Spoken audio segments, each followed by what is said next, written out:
Hello everyone, welcome to poll guidance by Bharat Singh channel.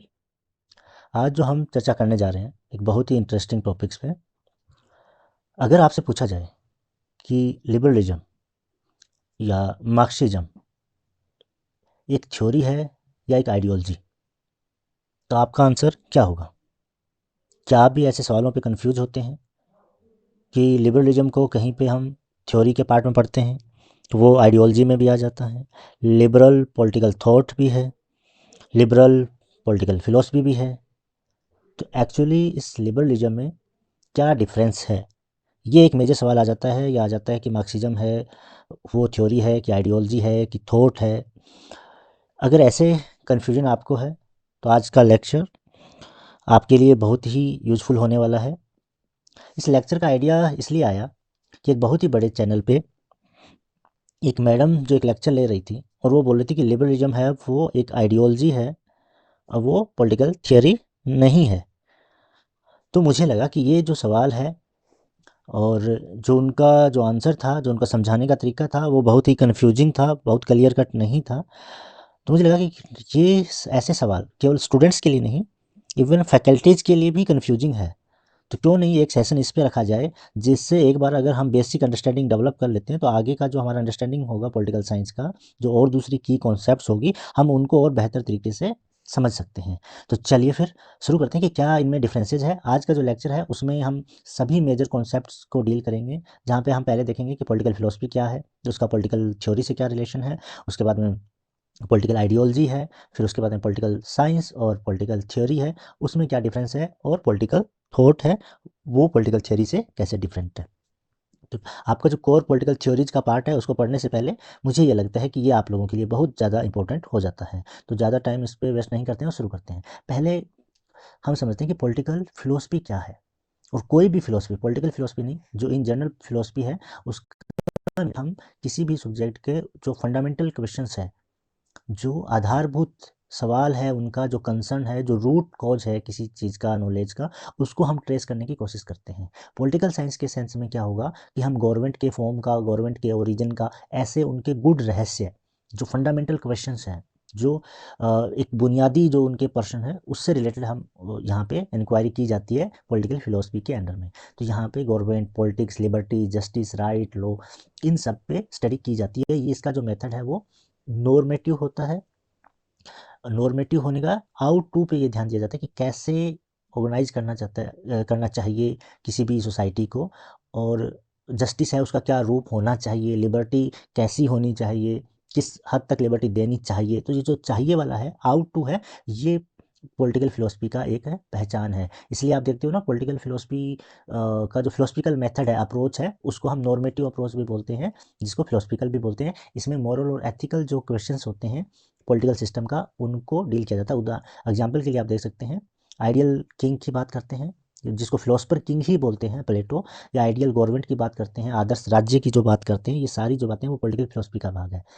अब आपका सवाल आ रहा होगा कि पॉलिटिकल थ्योरी में क्या है। पॉलिटिकल थ्योरी में यहाँ पे जो फंडामेंटल क्वेश्चंस का हम बात कर रहे थे, मॉरल और एथिकल का, तो यहाँ पे सिस्टमेटिक स्टडी आइडियाज है।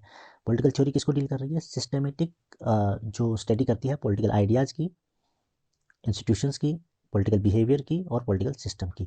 तो ये इनका एक सिस्टमेटिक एक्सप्लेन करना, एनालाइज करना है, जहाँ पे एक साइंस की तरह इसको ट्रीट किया जाता है। जो जितनी भी पॉलिटिकल फिनोमेना है, जितनी भी पॉलिटिकल घटनाएं हैं, राजनीतिक घटनाओं का एक क्रमबद्ध व्यवस्थित अध्ययन इसमें किया जाता है। आप ये पॉलिटिकल थ्योरी का जो डेफिनेशन है वो दे सकते हो। और यहाँ पर जो फंडामेंटल क्वेश्चंस हैं, गवर्नमेंट से, सिस्टम से, लिबर्टी, जस्टिस, जो की कॉन्सेप्ट है उनसे रिलेटेड, उनका इन्वेस्टिगेशन किया जाता है या उन पर बात की जाती है। यहाँ पे प्रैक्टिकल नॉलेज, जो वर्किंग नॉलेज है, उस पे बात किया जाता है कि पॉलिटिकल जो इंस्टीट्यूशंस है, फ्रेमवर्क है, वो कैसे काम कर रहा है। व्हाट इज यहाँ पे आ जाता है कि जो है उस पे यहाँ पे स्टडी किया जाता है, जो होना चाहिए पे नहीं, जो ऑलरेडी है, प्रैक्टिकल है, उस पे यहाँ पे स्टडी की जाती है। जैसे आप एग्जांपल ले रहे हैं कि कैसा राज्य होना चाहिए, कैसा राजा होना चाहिए, कौटिल्य भी बात करते हैं। तो ये आप यहाँ पे आ गया। अब इसमें क्या होगा, यहाँ पे different form of democracy functions जो कर रही है अलग अलग कंट्री में, अगर हम उनका स्टडी करें, अलग अलग कंट्रीज़ के कॉन्स्टिट्यूशन का हम स्टडी करें, जैसे अरिस्टोटल ने किया तो उनको फादर ऑफ पॉलिटिकल साइंस बोलते हैं हम। या जो लिबरलिज्म, सोशलिज्म, जो पॉलिटिकल आइडियोलॉजी है, उनके इन्फ्लुएंस से जो पॉलिटिकल सिस्टम बना है, उनको हम स्टडी करेंगे। तो वो तो ऑलरेडी एग्जिस्ट है सोसाइटी में, इसलिए हम उसका स्टडी कर रहे हैं। तो यहाँ पे अगर आपको बेसिक डिफरेंस अगर बताना हो, कहीं किसी इंटरव्यू में अगर आपसे पूछ लिया जाए तो आप यहाँ पे बता सकते हो कि पॉलिटिकल फिलोसफी है वो नॉर्मेटिव है, एब्स्ट्रैक्ट है, पॉलिटिकल थ्योरी है वो एम्पिरिकल है, एनालिटिकल है। ठीक है, उसमें व्यवहारिकता है और विश्लेषणात्मक है, वो जो ऑलरेडी चीज़ है उनका विश्लेषण करते हैं। चलिए हम अब आगे बढ़ते हैं और इनके और जो इनके बीच में डिफरेंस है उसको हम समझने की कोशिश करते हैं, कैसे आप समझ सकते हैं। और नेचर की अगर हम बात करें तो मैंने अभी आपको बताया नॉर्मेटिव, एब्स्ट्रैक्ट, आइडियलिस्टिक आप इसको बोल सकते हो पॉलिटिकल फिलोसफी को। वहीं पे नेचर पॉलिटिकल जो थ्योरी का होगा वो कैसा है, एम्पिरिकल है, प्रैक्टिकल है, एनालिटिकल है। ठीक है, आसान सा है। इसका किस पे ध्यान है, क्या होना चाहिए, what should be, what ought to, और यहाँ पे क्या है, की फोकस है व्हाट इज, जो है अभी। क्या मेथड होगा इनका, मेथोडोलॉजी क्या है, मेथड्स होगा इसका फिलोसफिकल रीजनिंग है। तर्क, प्लेटो का जो बुक है रिपब्लिक, उसमें आप देखो ना कैसे डायलॉग बेस पे एक एक एक कोई अगर अपना आर्गुमेंट दे रहा है उसको दूसरा आर्गुमेंट रिजेक्ट कर रहा है, एक नया एक आर्गुमेंट दे रहा है, तो ये रीजनिंग का है अपने लॉजिक से। और एथिकल, इसमें क्या सही है क्या गलत है, जो मोरल या एथिकल इंक्वायरी होती है। लेकिन यहाँ पे ऐसा नहीं, एथिकल का नहीं है, जो है उसका। तो जो वो प्रैक्टिस कर रहे हैं या जो उनको सामने दिखाई दे रहा है उसका वो ऑब्जर्वेशन कर रहे हैं, हिस्ट्री का वो ऑब्जर्वेशन कर रहे हैं, हिस्टोरिकल जो एक्चुअल में जो घटनाएं हुई है, जो फैक्ट है उनका, केवल आइडिया का नहीं, रियल वर्ल्ड की स्टडी आप बोल सकते हो। एग्जाम्पल अगर जस्टिस है, राइट है। अब अगर जस्टिस का हिस्ट्री देखेंगे कि कहाँ से शुरू हुआ, कौन कौन से बिल्स ऑफ राइट आए, तो वो पॉलिटिकल थ्योरी का पार्ट है। लेकिन आइडिया है जस्टिस का या राइट का या गवर्नमेंट का, वो पॉलिटिकल फिलोसफी है।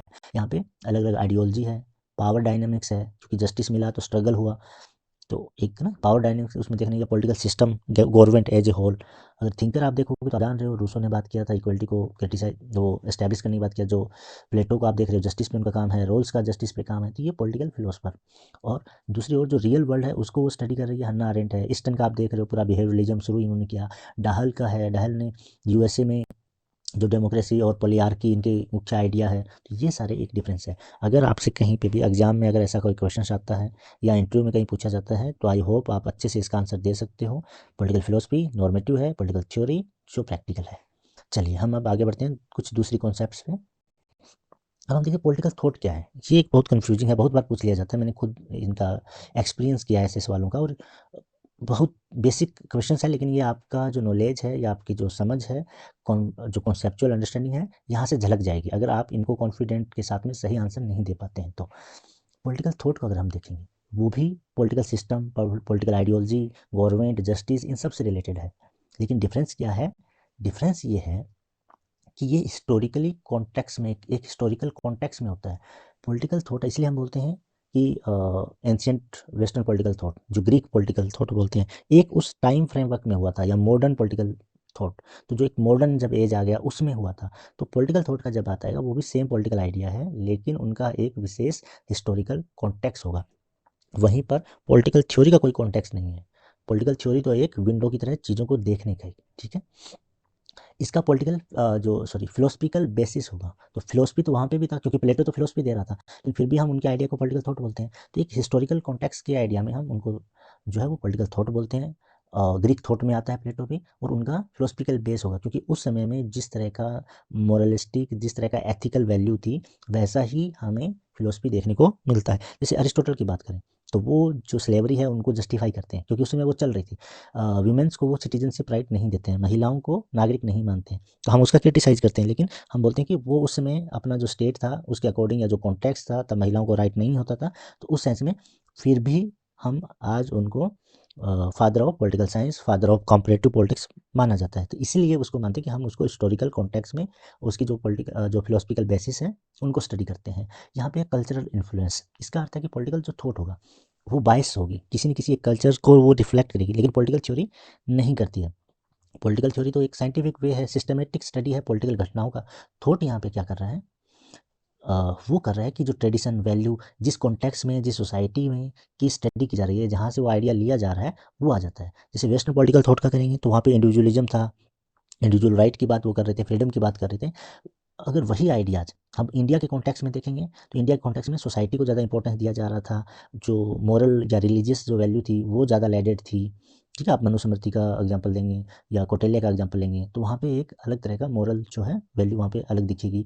अगर हम चाइना का कन्फ्यूशियन जो थॉट अगर हम देखेंगे तो वहाँ पे हार्मनी और हायरार्की जो उनका वैल्यू है वो एक अलग वैल्यू वहाँ की सोसाइटी के हिसाब से देखने को मिलेगा। तो पॉलिटिकल थॉट में समझ में आया कि एक टाइम फ्रेमवर्क में कंटेम्प्रेरी पॉलिटिकल थॉट हो सकता है, मॉडर्न हो सकता है, एंशियंट हो सकता है, उनका अपना एक फिलोसफिकल बेसिस होगा, उनका कल्चरल इन्फ्लुएंस होगा।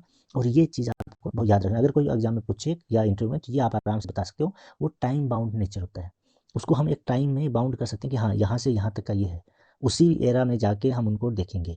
कुछ आइडियाज जो होते हैं जैसे हम प्लेटो को अरिस्टोटल को आज भी याद करते हैं, कुछ आइडिया है वो ट्रांसेंड कर देते हैं और बाद में भी वो रेलेवेंट बने रहते हैं, उनको दूसरे जो लोग हैं वो इंटरप्रेट करते हैं। जैसे मार्क्सिज्म है वो एक मॉडर्न एरा का आइडिया है, लेकिन मॉडर्न कंटेम्प्रेरी टाइम में जो नियो मार्क्सिस्ट है उनके आइडिया के बेस पे दोबारा उनको पुनर्प्रवासित किया, उनका जो रेलेवेंस था वो बना हुआ है, तो वो आइडिया है वो चलते रहते हैं, लेकिन इनका टाइम बाउंड नेचर होता है। इसके साथ साथ में ये डिस्क्रिप्टिव होता है, इंटरप्रेटेटिव होता है। यानी पॉलिटिकल थॉट है उनका वर्णन वो किया जाता है, एनालिटिकल नहीं होता, क्योंकि जो लोग हैं जो पॉलिटिकल फिलोसफर हैं, पॉलिटिकल जो थिंकर है वो उस चीज़ का डिस्क्राइब करते हैं या चीज़ों को उनका वर्णन वो वहाँ पे करते हैं। तो जब पॉलिटिकल थॉट की आए, कैसे आप पॉलिटिकल थ्योरी से या पॉलिटिकल फिलोसफी से अलग करोगे, ये कह सकते हो कि एक उनका हिस्टोरिकल कॉन्टेक्स्ट होता है और टाइम बाउंड होता है, उनका एक फिक्स टाइम होता है, इस समय के इस समय के पॉलिटिकल थॉट।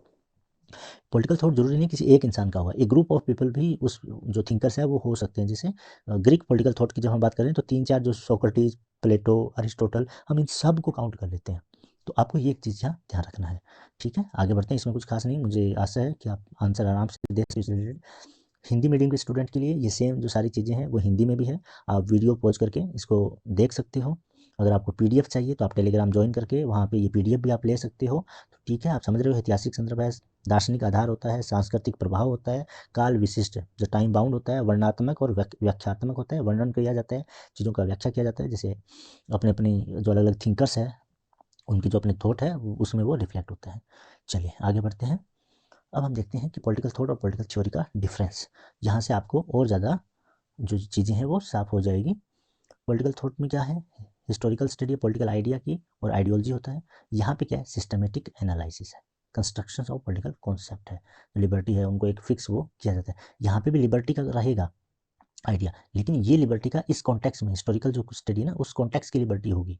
जब हम बात करते हैं लिबर्टी तो वहाँ पे जो ग्रीक सोसाइटी थी या स्पार्टन सोसाइटी थी उस समय की लिबर्टी, और यहाँ पे हम as a concept as a theory कर रहे हैं। तो जो लिबर्टी की थ्योरी है जिसके थ्रू हम लिबर्टी को टेस्ट करते हैं कि किस कंट्री में लिबर्टी है कि नहीं, या नेगेटिव लिबर्टी है कि पॉजिटिव लिबर्टी है, वो ये काम करती है। ठीक है, evolution and context of political ideas, जो ओरिजिन हो रहा है और उनका जो कॉन्टेक्स्ट है वो स्टडी किया जाता है। यहाँ पे कॉन्सेप्चुअल एनालिसिस है, सेम चीज़ है।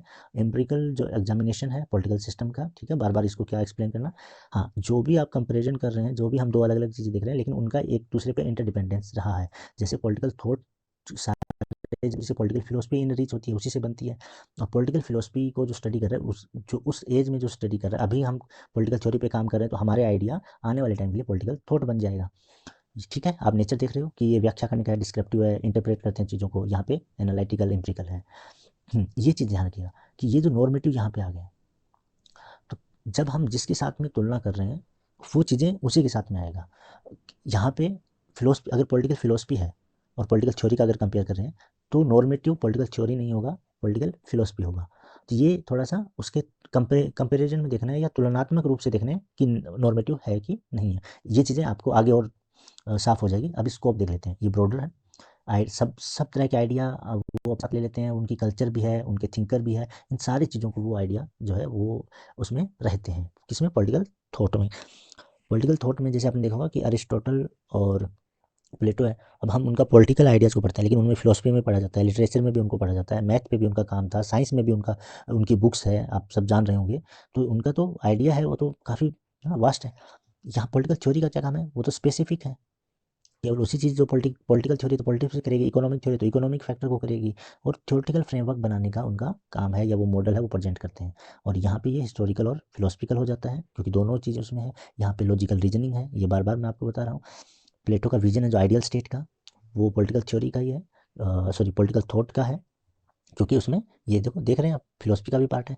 यहाँ पे developing theory about democracy, justice है, ये जो जस्टिस का एक थ्योरी डेवलप कर दी तो रोल्स हैं। अब यहाँ पे आपको कंफ्यूज कर सकते हैं कि रोल्स का जो पॉलिटिकल फिलोसफी में आ रहा है, लेकिन फिलोसफी भी पॉलिटिकल थ्योरी का एक पार्ट है, उसको इनरीच कर रहा है आइडिया। हम पॉलिटिकल थ्योरी में तो दोनों चीज़ें हैं और पॉलिटिकल थॉट भी है, लेकिन जब वो जस्टिस की एक थ्योरी को एस्टेब्लिश कर रहे हैं तो वो थ्योरी का एक पार्ट हो गया है।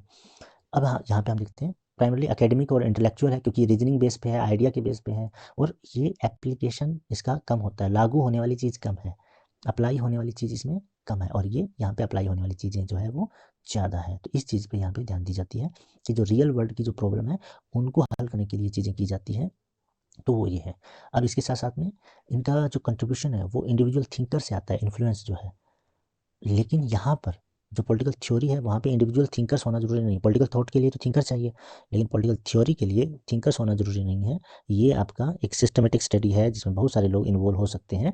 ये बाइस नहीं होता है। पॉलिटिकल थॉट है वो एक कल्चर, एक कॉन्टेक्स्ट, एक टाइम, एक फ्रेमवर्क में हम हो सकते हैं। चलिए, अब एक और इम्पोर्टेंट टॉपिक है, उस पर हम डिस्कस कर लेते हैं थोड़ा। वो है कि फिर ये आइडियोलॉजी क्या है। पहले हमने क्या स्टडी किया, फिलोसफी का किया, वो तो नॉर्मेटिव और एक ना मोरल एथिकल है। तो आइडियोलॉजी फिर क्या है। अब आइडियोलॉजी को आप समझिए, ये क्या है, एक कोहेरेंट सेट ऑफ बिलीफ है। अब आप देखो वर्ड पे ध्यान दीजिएगा, ये जो अगर वर्ड आ गया ना, बिलीफ है, विश्वास है। पॉलिटिकल थ्योरी में विश्वास नहीं होता, साइंस होता है, वो तो स्टडी करता है। वैल्यूज है, इसमें कुछ मूल्य है या विश्वास है, आइडियाज है। वो किस कैसे आइडियाज है, that provides a framework for understanding society and guiding political action. वो हमें एक सोसाइटी को समझने का, उस थ्योरी का जो सेट ऑफ आइडिया है उनके हिसाब से, इन जनरल नहीं, फ्रेमवर्क देता है सोसाइटी को समझने का और पॉलिटिकल एक्शन का। अब एक्शन को आप हल्के मत लेना, एक्शन का मीनिंग है ये जो है आइडियोलॉजी वो एक्शन ओरिएंटेड है, यानी उसमें कुछ ना कुछ करने को आपको उकसाया जाता है, उसमें कुछ करने की बात होती है, या तो कोई सिस्टम पहले से जो मौजूदा है उसको बनाए रखने के लिए, या एक वो जो सिस्टम है उसकी कमियों को बताते हुए एक अल्टरनेटिव सिस्टम देने की कोशिश की जाती है। It outlines a vision of how society should be organise, कि कैसे सोसाइटी होना चाहिए, और उसको उसके लिए सजेस्ट करता है कि कौन से साधन हमें अपनाना चाहिए उस विजन को ठीक करने के लिए। यानी अगर लिबरल जो आइडियोलॉजी है वो उसके अपने साधन होगा, इंटरडिपेंडेंस होना चाहिए, कोऑपरेशन होना चाहिए, तो वहीं पे मार्क्सिस्ट है आइडियोलॉजी, तो वो क्या बात करेगी, नहीं क्लास स्ट्रगल होना चाहिए, जो कैपिटलिस्ट सिस्टम है उसको खत्म हो जाना चाहिए, स्टेट को भी खत्म होना चाहिए, एक नया सोशलिस्ट और कम्युनिस्ट मॉडल आना चाहिए। समझ रहे होंगे आप, ठीक। तो ये पहली एक चीज़ है, आइडियोलॉजी की बात करेंगे, एक्शन ओरिएंटेड है। Political thought, political philosophy, political theory, ये किसी भी तरह का आंदोलन करने का या एक्शन लेने के लिए नहीं उकसाती है, ये प्रिस्क्रिप्टिव है, ये कुछ इलाज बता रही है, ठीक है, कुछ ना कुछ ये आपको एक निर्देश देने का काम कर रही है। आइडियोलॉजीज आर नॉर्मेटिव, अगेन आ रहा है, वर्ड से कंफ्यूज नहीं होगा, क्योंकि ये बिलीफ पे है, वैल्यू पे है, तो नॉर्म तो हो गया normative, and aim to influence direct, influence और direct political behaviour and policies. ये डायरेक्ट इन्वॉल्वमेंट का है कि ये बहुत सारी जो पॉलिटिकल फिलोसफी जो है कि या तो उनका सॉरी पॉलिसीज है उनका या तो समर्थन करेगी या क्रिटिसाइज करेगी और उनको बदलने के लिए वकालत करेगी। इसकी एक और विशेषता है, जैसे पॉलिटिकल फिलोसफी टफ है समझने में, लेकिन पॉलिटिकल आइडियोलॉजी सिंप्लीफाइड है, बहुत ही आसान होती है, जनरल जो मासेज है, जो लोग है, जनता है, वो समझ सकती है, एक्सेसिबल है, सारे लोग उस आइडियोलॉजी को ज्वाइन कर सकते हैं। तो हम देख रहे हैं ना कि ये सब अलग अलग पार्टियों की अपनी अपनी विचारधाराएं हैं, लोग उसके लिए, पार्टियों के लिए अपना सब कुछ छोड़ के आपस में लड़ने लग जाते हैं कि हमारी पार्टी की आइडियोलॉजी ज़्यादा अच्छी है तो दूसरे की ज़्यादा अच्छी है, ठीक है। तो ये जनता को समझ में आता है, और ये लोगों को मोबिलाइज करने, एक्शन ओरिएंटेड है तो लोगों को क्या करेगा, मोबिलाइज, अपनी तरफ ज़्यादा लाना, ज़्यादा ज़्यादा लोगों को भर्ती करना उस आइडियोलॉजी में, एक बड़ा मूवमेंट तैयार करना। ये साथ साथ में गाइडिंग प्रिंसिपल्स देती है गवर्नेंस के लिए, जो शासन चलाने के लिए, राज्य के लिए, समाज को कैसे ऑर्गेनाइज करना है, जो गवर्नेंस है, जो अथॉरिटी है, उसके लिए गाइडिंग प्रिंसिपल्स होता है कि कौन सा सही होगा कौन सा गलत होगा, क्योंकि नॉर्मेटिव है तो ये थोड़ा सा सही गलत का निर्णय देती है, जो है उस पर बात नहीं करती है, ये भी होने वाले पे ही बात करती है, नॉर्मेटिव है। एक ब्लूप्रिंट देती है पॉलिटिकल और सोशल ऑर्गेनाइजेशन का, जैसे मार्क्सिज्म है, उसका अपना एक पॉलिटिकल और सोशल ऑर्गेनाइजेशन है कि कैसे एक सोशलिस्ट या कम्युनिज्म आएगा तो कैसे लोग रहेंगे। लिबरल है तो लिबरल डेमोक्रेसी का एक अपना मॉडल है, उसके बेस पे पार्टियां बनती है, मूवमेंट होता है। एग्जाम्पल अगर हम देखेंगे तो लिबरलिज्म है, कंजर्वेटिज्म है, सोशलिज्म है, कम्युनिज्म, फासिज्म, फेमिनिज्म, इन्वायरमेंटलिज्म। अब जब हम इनकी बात करते हैं आइडियोलॉजी की, तो आप ध्यान दीजिएगा, इन्वायरमेंट के लिए भी बहुत सारी ग्रीन पार्टियां बनी हैं, मूवमेंट होता रहता है। महिलाओं के अधिकारों के लिए भी पार्टियां बनी हैं। फासिस्ट जो है, अथॉरिटेरियन है, वो भी पार्टियां राइज होती रहती हैं। इंडिया में भी सोशलिस्ट पार्टियां और जो मार्क्सिज्म है तो मार्क्सिस्ट पार्टियां इंडिया में भी हैं। कंजर्वेटिव जिसको राइट विंग की पार्टियां बोलते हैं वो भी है। लिबरलिज्म उदारवादी पार्टियां भी हैं जो फ्री मार्केट ओपन मार्केट की बात करते हैं। तो समझ में आ रहा है कि आइडियोलॉजी जब होगा तो वहाँ पे कोई ना कोई एक एक्शन की बात कर रहा है। पॉलिटिकल पार्टियां जिस पे बनी है तो पॉलिटिकल पार्टियां तो इन्फ्लुएंस करना चाहती है, सही गलत का नहीं। हर पॉलिटिकल पार्टी बोलती है हम सही हैं दूसरे गलत है, वो भी बोलते हैं कि हम सही हैं सामने वाला गलत है। तो यहाँ पे सही गलत का नहीं, अपने आप का उनका एक पर्सपेक्टिव है सोसाइटी को देखने का, और वो अपने पर्सपेक्टिव से जस्टिफाई करते हैं और दूसरे को क्रिटिसाइज करते हैं। तो पॉलिटिकल एक्शन लेने की बात करती है। आम आदमी पार्टी बोलेगा कि उनकी जो आइडियोलॉजी है उनके बेस पे सरकार बनी, कांग्रेस बोलेगा उनके बेस पे, तो भारतीय जनता पार्टी का एक अपना मॉडल होगा, मार्क्सिस्ट पार्टी का अपना मॉडल होगा। ये या तो जो अभी सिस्टम बना हुआ है उसको, एग्जिस्टिंग जो सिस्टम है उसको सपोर्ट करती है, या जो सिस्टम को हटा के एक अल्टरनेटिव सिस्टम देने की बात करती है। अब कैसे समझेंगे कि इंडिया में जितनी भी पार्लियामेंट्री पार्टी है जो इलेक्शन में भाग लेती है वो सारी इस सिस्टम है इसी को सपोर्ट करती है, लेकिन ये बोलती है कि हम इसको बेहतर तरीके से चला सकते हैं। आज़ादी के बाद में जो भारत हुआ जो सिस्टम चला उसको चला, लेकिन ज़रूरी नहीं है। जो माविस्ट पार्टी है जिसको आप नक्सली के रूप में जिन लोगों को जान रहे हो, उनकी जो पार्टी है, उनकी जो आइडियोलॉजी है, उनकी जो विचारधारा है, वो कह रहा है कि ये जो देश है ये लिबरल डेमोक्रेसी वाला, ये बुर्जुआ के कंट्री है, यहाँ पे कैपिटलिस्ट है और यहाँ पर जो फ्यूडल है वो गवर्न कर रहे हैं।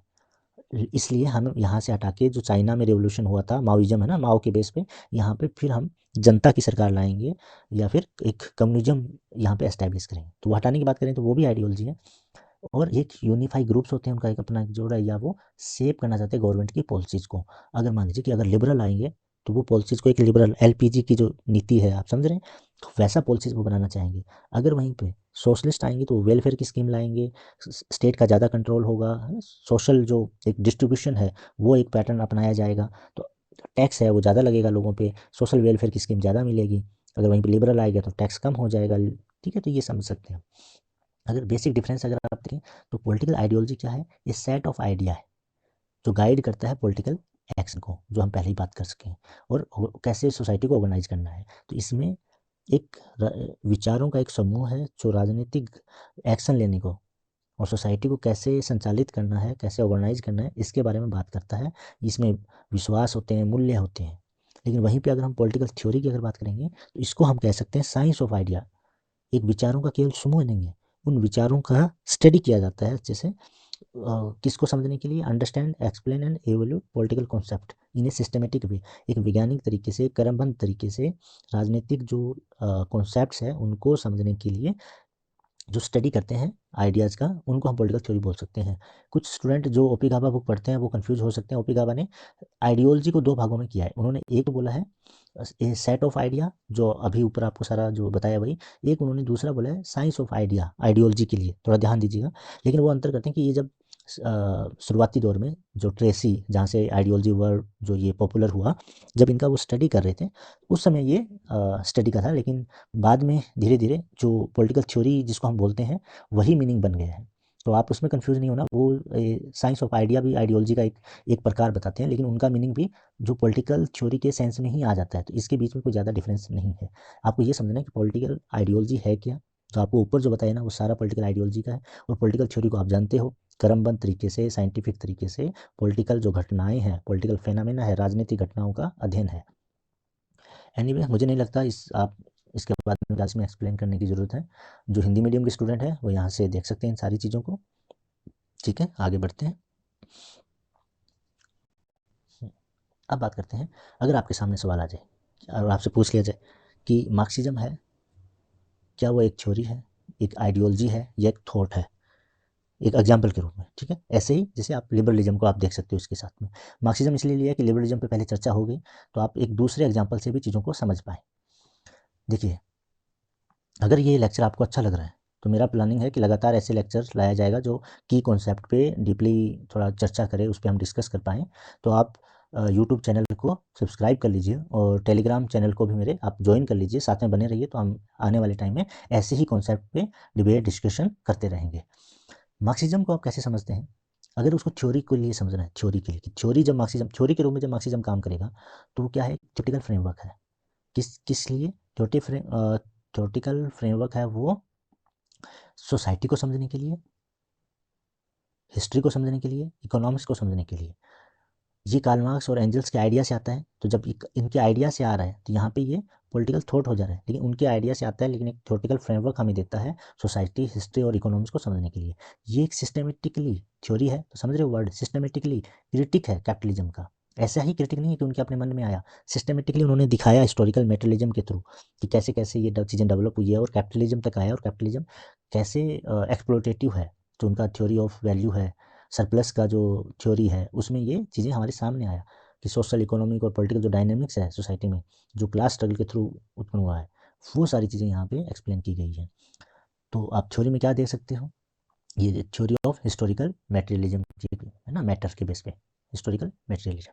तो ऐतिहासिक जो पदार्थवाद है वो उनकी एक थ्योरी है, तो वो आप देख सकते हो कि ये एक एग्जाम मार्क्सिज्म का जब थ्योरी के रूप में आए तो आप एक the theory of historical materialism का एक आप एग्जाम्पल दे सकते हो। ठीक है, अगर हम जैसे इसमें कॉन्सेप्ट है, उन्होंने इसी थ्योरी की तरह बताया कि क्लास स्ट्रगल है और हर एज में क्लास स्ट्रगल है, लेकिन इस एज में वहाँ पे एक तरफ कैपिटलिस्ट है, एक तरफ वर्कर्स है। तो बुर्जुआजी और प्रोलेटेरिएट, ये दो क्लास है, उनके बीच में लड़ाई हो रही है, और ये किसका रिजल्ट था, इस थ्योरी के थ्रू उन्होंने हिस्टोरिकली स्टडी करके बताया। ठीक है, जब हम थ्योरी की बात कर रहे हैं तो ये एक मॉडल है, एक फ्रेमवर्क है थ्योरेटिकल, जिसके थ्रू हम स्टडी करते हैं। जब आइडियोलॉजी की हम बात कर रहे हैं, ये विचारधारा, विचारधारा बताया था एक्शन ओरिएंटेड है, मूवमेंट करती है, तो एक्शन ओरिएंटेड है, तो वो इसी थ्योरी के बेस पे अपनी जो आइडियोलॉजी है उसको एडवोकेट करते हैं, प्रचारित करते हैं कि क्लास लेस सोसाइटी बनना चाहिए, स्टेट लेस सोसाइटी बनना चाहिए। क्यों? क्योंकि जो क्लास है वही तो एक्सप्लॉइटेशन की जड़ है, जो स्टेट है वही तो उसको प्रोटेक्शन दे रहा है। तो क्या होना चाहिए, क्या करेंगे, ये जो कैपिटलिज्म है उसको खत्म करना है। समझ में आ रहा है, एक्शन है ना इसमें कि कोई आप एक्शन लेके कैपिटलिज्म खत्म करना है, तो चुटकी में तो होगा नहीं, इसके लिए मूवमेंट करना पड़ेगा, स्ट्रगल करना पड़ेगा, वर्कर्स को यूनाइट होना पड़ेगा। इसलिए बोलते हैं ना कि दुनिया के मजदूरों एक हो जाओ। और क्या करना पड़ेगा, अच्छा कैपिटलिज्म को तो खत्म कर दिया, तो उसके बाद में फिर करेंगे क्या, तो बोले सोशलिज्म को एस्टेब्लिश करेंगे। वहाँ पे वर्कर्स है, उनका डोमिनेशन होगा, लेकिन वर्कर भी तो एक क्लास है, तो ठीक है फिर हम कम्युनिज्म कर देंगे।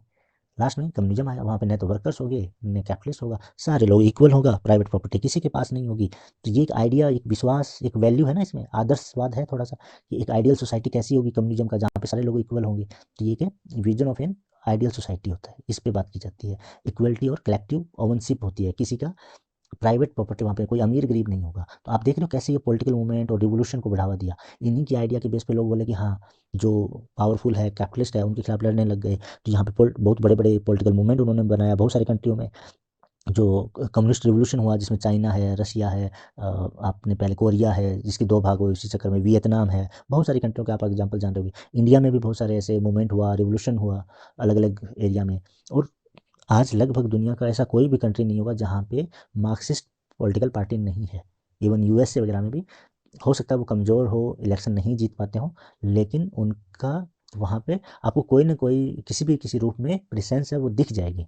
तो ये क्या है, एक्शन ओरिएंटेशन है। और ये आप देख सकते हो अलग अलग तरीके से जो एक्शन कर रहा है कि मार्क्सिस्ट लेनिन है या माओइज्म है, ट्रोट्स्किज्म है, अलग अलग नाम से अलग अलग कंट्रियों में उनके वेरिएशन के साथ में मिल जाता है। अब आप पे सवाल आ रहा है, ठीक है आपने मार्क्सिज्म तो बता दिया, अगर इसमें लिबरलिज्म होगा तो क्या होगा। तो जब हम बात करेंगे लिबरलिज्म में इसकी जगह पे, तो थ्योरी क्या है उनका, रेशनल इंडिविजुअलिज्म है। आप आईआर के अगर थ्योरी का एग्जांपल, तो democratic peace theory, democratic peace theory है, तो वो किसमें है, वो लिबरल लिबरल थ्योरी के अंदर आता है। आइडियोलॉजी की बात करोगे तो क्या है, आइडियोलॉजी की बात करोगे तो वहाँ पे जो लिबरल आइडिया है, उसके बेस पे जो उनकी पॉलिटिकल पार्टी बनती है, तो वो वहाँ पे आइडियोलॉजी हो जाएगी लिबरलिज्म में। जब वो एडवोकेट करेगा क्लासलेस सोसाइटी का नहीं, ओपन मार्केट का करेगा, स्टेटलेस का नहीं, एक कोऑपरेटिव पीसफुल, एक लिबर्टी के बेस पे, इक्वलिटी के बेस पे, जस्टिस के बेस पे, डेमोक्रेसी आप बोल सकते हो। एक डेमोक्रेसी, एक ना डेमोक्रेसी के बेस पे जहाँ पे रेगुलर इलेक्शन हो, एक ऐसा सोसाइटी की बात करेगा, तो वहाँ पे वो भी अपना इलेक्शन लड़ते हैं। तो हर कंट्री में लिबरल पार्टियां भी हैं, वो भी एक आइडियल सोसाइटी देगा, लेकिन उसकी आइडियल सोसाइटी कलेक्टिव ओनरशिप नहीं होगा, इंडिविजुअल राइट्स होगा प्रॉपर्टी का। तो सिंपल से आप सारी चीज़ें देख, एक्शन ओरिएंटेड है, डेमोक्रेसी एस्टेब्लिश करने की बात करते हैं वो। ठीक है, ये कैपिटलिस्ट एक मॉडल है उनका, तो उसके बेस पे इनका ये मार्क्सिस्ट मॉडल है, तो उनका अपना बेस है। चलिए अब एक और आपके सामने कन्फ्यूजन आ रहा होगा, अगर हम इसको थॉट के रूप में देखें, तो थॉट को देखोगे तो आप देखो कार्ल मार्क्स का जो आइडिया था वो तो बहुत हिस्टोरिकल अपने एक फेज में हुआ, लेकिन जो उसका इंपॉर्टेंस था वो बना रहा, तो उसके आइडिया जो मार्क्सिस्ट थॉट है वो भी एडवांस होते गए। तो यहाँ पे क्या कर रहा है, इंटेलेक्चुअल जो ट्रेडिशन है, जो कार्ल मार्क्स के आइडिया से प्रभावित है, उसमें उसका फिलोसफिकल डिबेट था, जो कैपिटलिज्म या दूसरे थिंकर थे उससे पहले का, उनको उन्होंने क्रिटिसाइज किया था, और मार्क्स के आइडिया बाद में अलग अलग फील्ड में गए और दूसरे लोगों ने भी उसमें इंगेज करके उसको बढ़ाते रहे। तो इन्होंने कार्ल मार्क्स ने आइडियोलॉजी को क्रिटिसाइज़ किया था कि जो भी विचारधाराओं की ये बात कर रहे हैं, जो प्रचारित कर रहे हैं, वो फॉल्स कॉन्शियसनेस है, यानी ये कैपिटलिस्ट की आइडियोलॉजी है। पहले उनका ये मानना था।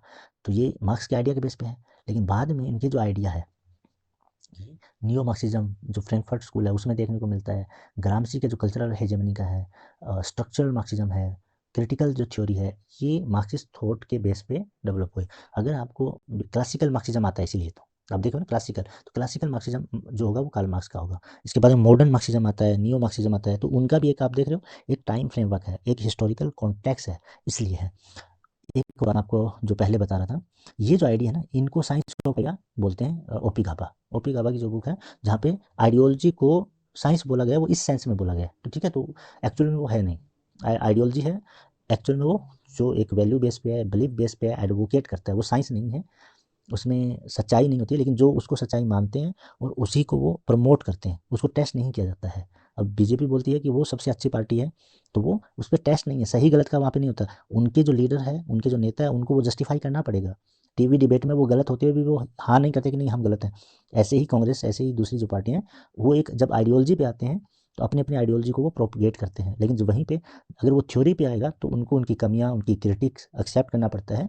इसलिए हम जो लिबरलिज्म के बहुत सारे अच्छाइयाँ बता देते हैं कि लिबर्टी है, डेमोक्रेसी है, लेकिन वो इनइक्वलिटी को बढ़ावा देता है, वो जो पावरफुल है या कैपिटलिस्ट है उनके फेवर में करता है, तो ये उसकी कमी आती है। ऐसे मार्क्सिज्म की कमी है कि वो सबको इक्वल तो ट्रीट करना चाहता है, ये तो बहुत अच्छाई है, लेकिन वहीं पे लिबर्टी उसमें नहीं है, डेमोक्रेसी या जो इलेक्ट्रल डेमोक्रेसी है वो उसमें नहीं होती, अथॉरिटेरियन इसी नाम से उसको क्रिटिसाइज़ किया जाता है।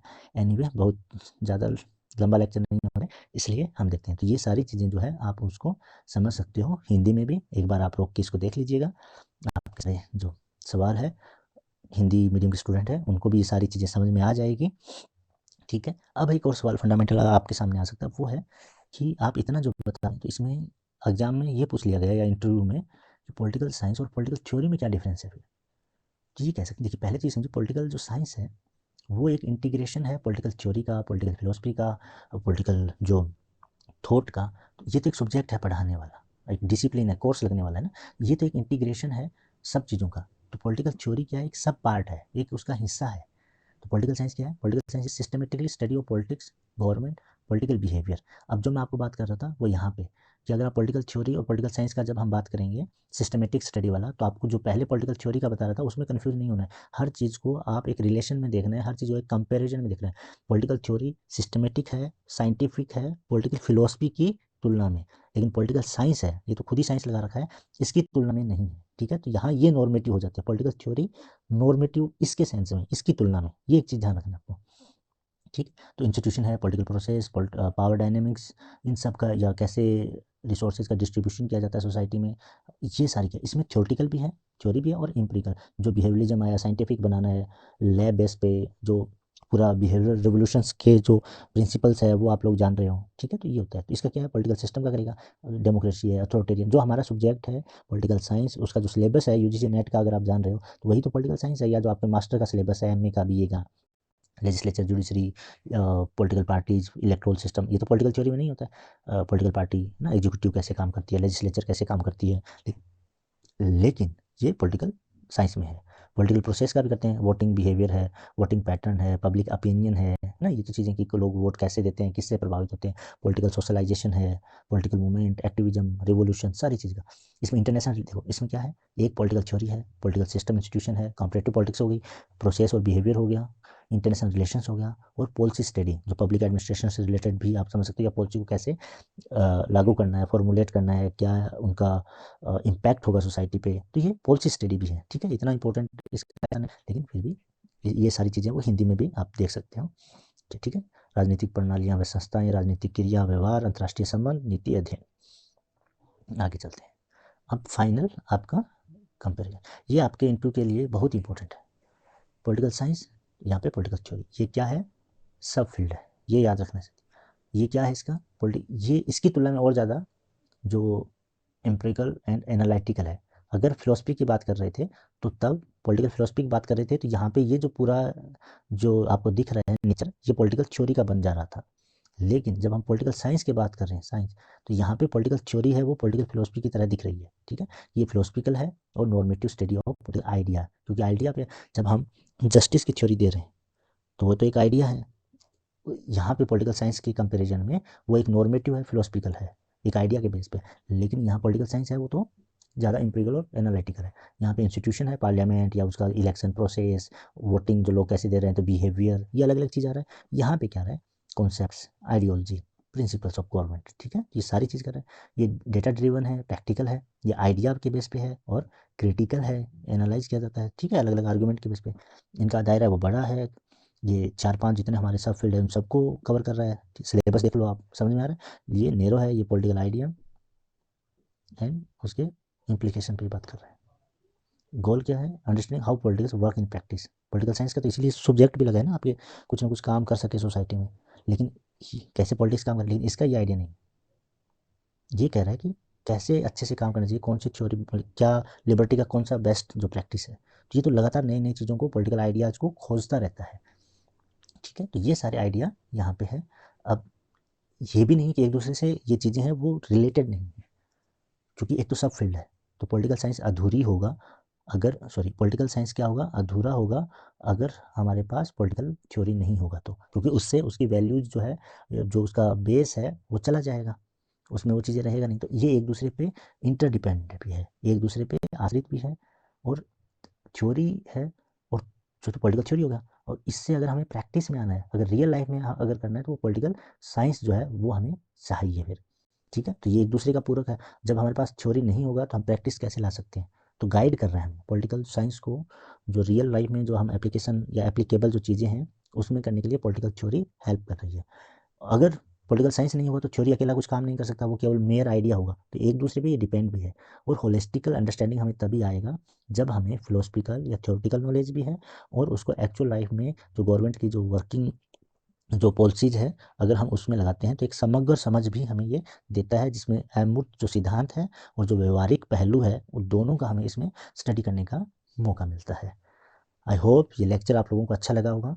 मैंने बहुत ही आसान तरीके से इसको एक्सप्लेन करने की कोशिश किया है। अगर फिर भी आपका कोई डाउट हो, फिर भी आपको लगे कि मैंने कहीं पे सही से इसको रिप्रेजेंट नहीं किया आइडियाज़ को, कहीं पे कोई मिस्टेक किया है, तो आप कमेंट कर दीजिएगा। तो फिर मैं आपको उस पे रिप्लाई करूँगा, वहाँ पे हम और डिस्कस कर सकते हैं अगर आप किसी आइडिया पे डिस्कस करना चाहें। जल्दी ही हम एक और दूसरे ऐसे ही टॉपिक पे एक नए वीडियो में मिलते हैं। और आप, एक बार आपसे फिर रिक्वेस्ट है, आप मेरे यूट्यूब चैनल को सब्सक्राइब कर लीजिए और टेलीग्राम को ज्वाइन कर लीजिए।